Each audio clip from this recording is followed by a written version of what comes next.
All right. Well, the next kind of question in here, is, could you frame how you've recently worked with a partner to push the Power Platform? Because this is partner based, but we're gonna get into the executives, but let's just kind of frame it.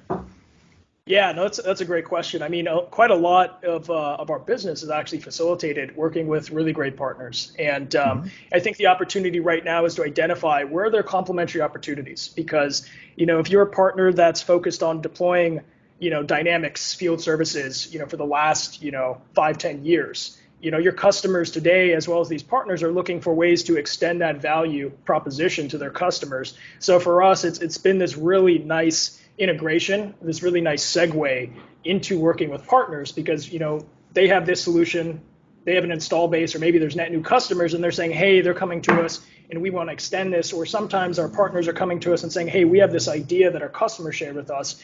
How do we make this happen, right? So oftentimes, very natural segue. We will come in. One example, actually recently, working with a relatively large organization that was a install-based client of a vendor that we worked with. And there's really three components that we would work with this vendor on behalf of their customer.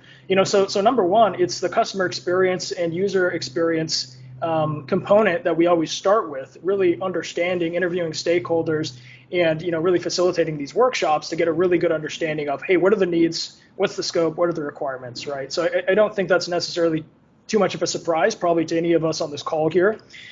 Secondly, it's understanding, how do we translate those business requirements into, an actual solution, and that is bridging the gap. Now, the last point, that I think is really important, actually in this case here, is working with those stakeholders at the client organization to understand what is the economic impact of that deal.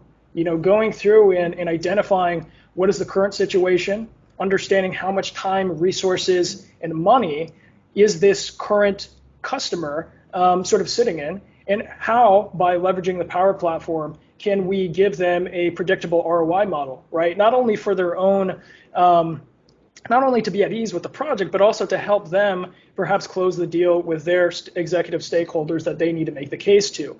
And we took this, essentially this process where there was a lot of emails that were hitting a variety of inboxes, and some of these emails weren't getting followed up on for 15 days or longer, and we were able to actually close that gap to under a day. And this particular client, we are leveraging a artificial intelligence solution to essentially facilitate that. As far as ROI, we were essentially able to show them within a span of about 2.5 to 3 months that they would be ROI positive on this deal, right? So for us, it's when we work with partners, really three components. Number one, customer experience mapping. Number two, how do we bridge the gap between business requirements and actually the technical solution? And number three, most importantly, I think, is making that economic impact case.